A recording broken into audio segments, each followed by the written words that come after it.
Ben oui, c'est bien ça le problème. Alors que si vous reprenez la formule telle que moi, je vous l'ai décrite, et telle que je l'ai démontrée, d'accord? Parce que je vous ai démontré que c'était ça la formule. Le nombre d'électrons, ce n'est pas compliqué, c'est comme depuis le début. Le nombre d'électrons, c'est la variation du nombre d'oxydations entre la forme oxydée et la forme réduite. Ou entre la forme réduite et la forme oxydée. Vous le prenez dans n'importe quel sens, ça ne change rien. Dans BR2, on est à 0. Dans le bromate, encore une fois, vous pouvez revérifier dans le cours quand on l'a fait, c'était plus 5. Mais bon, si vous voulez prendre les ions bromure, ils sont à moins 1, c'est juste une évidence, là, d'accord, hein? C'est un ion simple, et il y en a 5, donc ça fait aussi moins 5. D'accord? On passe de 0 à 5. La différence, c'est donc 5. 5 électrons. Que l'on trouve des plus ou des moins, ça n'a pas d'importance. Hein. C'est la valeur absolue de la variation du nombre d'oxydation qui donne le nombre d'électrons. Simplement, ça nous indique si on les met d'un côté ou de l'autre. Mais la variation du nombre... la valeur absolue de la variation du nombre d'oxydation, c'est le nombre d'électrons. Donc, c'est 5. Voilà, point. Ensuite, le quotient des activités. Le quotient des activités, j'ai juste à lire la réaction. Du côté des produits, il y a le bromate. Coefficient stoichiométrique, 1. Les bromures, coefficient stoichiométrique, 5. Donc, l'activité des bromures, puissance 5. Et les ions H+, coefficient stoichiométrique, 6, puissance 6. En dessous, le produit des activités des réactifs cette fois-ci. Donc, le dibrome, coefficient stoichiométrique 3, puissance 3, et l'eau, coefficient stoichiométrique 3, puissance 3. Pas de problème. Ça, en l'état, on est bien d'accord, je ne peux rien en faire. Ce qu'il me faut, c'est le tableau dont j'ai parlé précédemment, d'accord? Je reprends ce tableau et je regarde à quoi sont égales ces activités. Bon, ici, c'est relativement simple, puisqu'en fait, tous mes composés sont en solution. Donc, s'ils sont tous en solution, ah non, il y a une exception. Il y a l'eau. L'eau n'est pas en solution, l'eau, c'est le solvant. D'accord? Donc, tous les composés, à l'exception de l'eau, sont des composés qui sont en solution. Je fais l'hypothèse pour simplifier, parce que je fais toujours cette hypothèse-là pour simplifier si on ne m'a pas dit le contraire, que je suis en solution diluée. Je vais donc remplacer l'activité de tous les composés en solution par leur concentration en mol par litre. Et l'activité du solvant par sa fraction molaire. Et comme je suis en solution diluée, sa fraction molaire, c'est quasiment 1, puisqu'il n'y a quasiment rien dans cette solution. C'est ça le sens de solution diluée. Hein. Il n'y a pratiquement que de l'eau. Ce qui va donc me conduire à ça. Et j'ai bien indiqué si c'est dilué. D'accord? Ah non, j'avais oublié. Ce n'est pas tout en solution. Le dibrome, c'est un gaz. Comme c'est un gaz, c'est le rapport de sa pression partielle sur la pression totale. Je dois avouer que je ne l'avais pas revu, celui-là. OK? Donc, voilà à quoi est égal le quotient des activités. Je remets ça dans ma formule, et j'ai cette fois-ci la loi de Nernst, correcte et complète. On est assez loin de ce qui se trouvait sur la page précédente, avec les trucs faits au jugé et un peu au hasard, pour essayer d'utiliser la formule simplifiée. Est-ce que c'est plus compliqué de faire comme ça? Bah, oui, peut-être, je ne suis pas sûr. C'est plus rigoureux, ça ne fait pas le moindre doute. Ça peut être à peine plus long, mais en tout cas, c'est juste.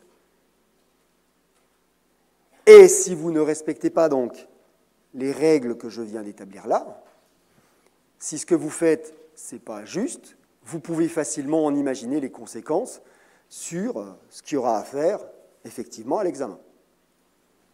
Mais après, si vous préférez utiliser la formule simplifiée, libre à vous.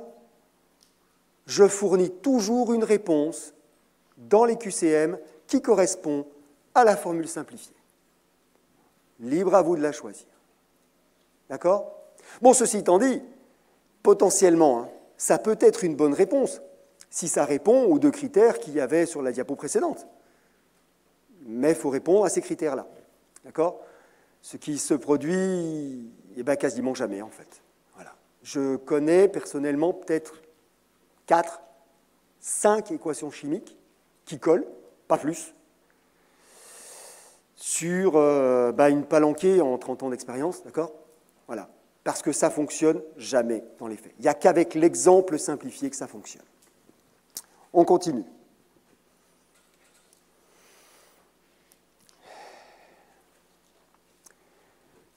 C'est un point de détail, mais qui a son importance uniquement, quasiment en santé. Mais en santé, souvent, on va prendre la peine de réarranger cette formule-là quand la concentration en ion H+ apparaît. La concentration en ion H+, c'est la quantité d'acide, entre guillemets, qu'il y a dans la solution. Plus c'est acide, une solution, plus il y a une concentration importante en ion H+. C'est le cours que vous allez commencer demain, d'accord, avec Yves Guillaume, sur les pH. Et donc, je suis obligé de prendre une ridicule avance sur ce qu'il va vous présenter demain, mais on peut sortir cette concentration en ion H+, du quotient des activités. C'est ce qui est fait ici. Et en sortant cette concentration en ion H+, du quotient des activités, c'est-à-dire de dire que log de A fois B, c'est log de A plus B. Hein. Je fais l'opération inverse de ce que j'ai fait jusqu'à maintenant. J'ai donc sorti le log de H+ sur le côté. Et en basculant, non plus en log népérien, mais en log décimal, il y a un 2,3 qui va apparaître. Je fais apparaître log décimal de la concentration en ion H+. Sous-entendu ici, vous avez vu que, de fait, hein, depuis le début, mais ça c'était déjà établi, je suis en solution diluée. Okay, mais c'était établi, hein, c'est pour ça que j'utilise des concentrations. Eh bien, le log décimal de la concentration en ion H+, c'est ce qu'on appelle communément le pH. Enfin, pour être tout à fait exact, c'est moins log de la concentration en ion H+, qui est égal au pH. Ce qui veut donc dire qu'on vient de faire apparaître le pH dans la formule. Pourquoi on ferait ça? Eh bien, c'est que maintenant, on vient de faire apparaître une manière d'écrire la loi de Nernst qui dépend du pH de la solution.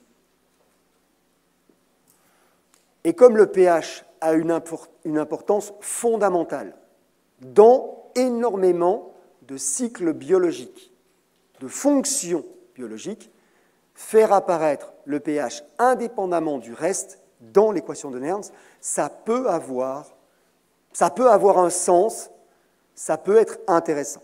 D'accord ? Ne serait-ce d'ailleurs que pour une raison. Les systèmes biologiques sont extrêmement résistants aux variations de pH. Si le système est extrêmement résistant aux variations de pH, ça veut dire que le 6 multiplié par 2,3 pH que j'ai ici, c'est quasiment une constante dans un système biologique. Et si c'est quasiment une constante, pourquoi s'y intéresser au cours du temps alors que c'est les autres concentrations qui ont de l'intérêt? Voilà, je n'en dis pas plus, c'est quelque chose qui pourra être réexploité éventuellement dans d'autres cours où vous ne serez pas étonné. Voilà, on peut écrire la loi de Nernst en faisant sortir la valeur du pH.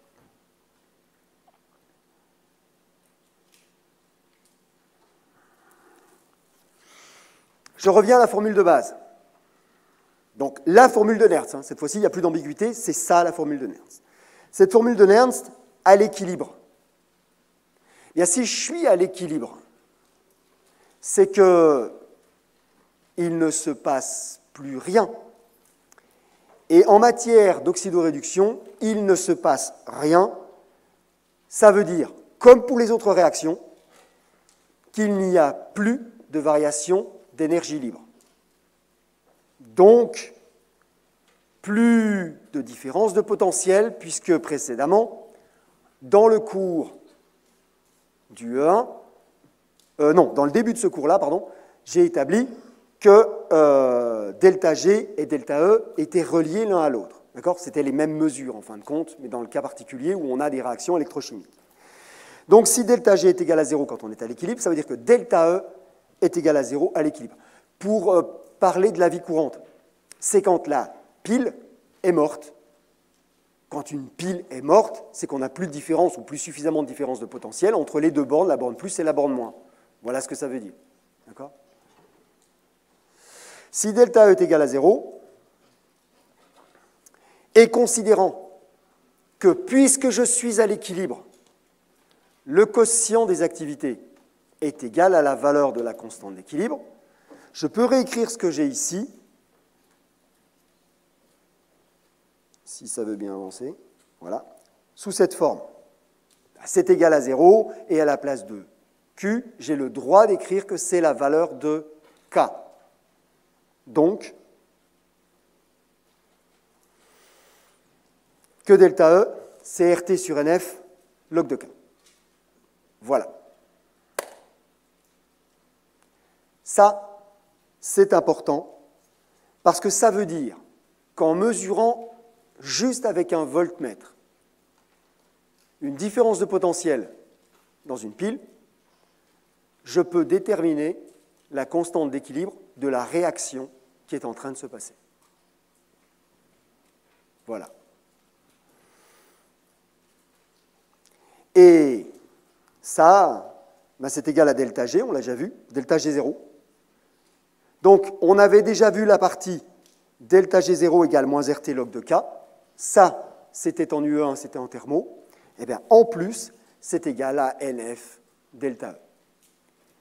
Une seule équation pour régler et raccorder la thermodynamique et l'oxydoréduction.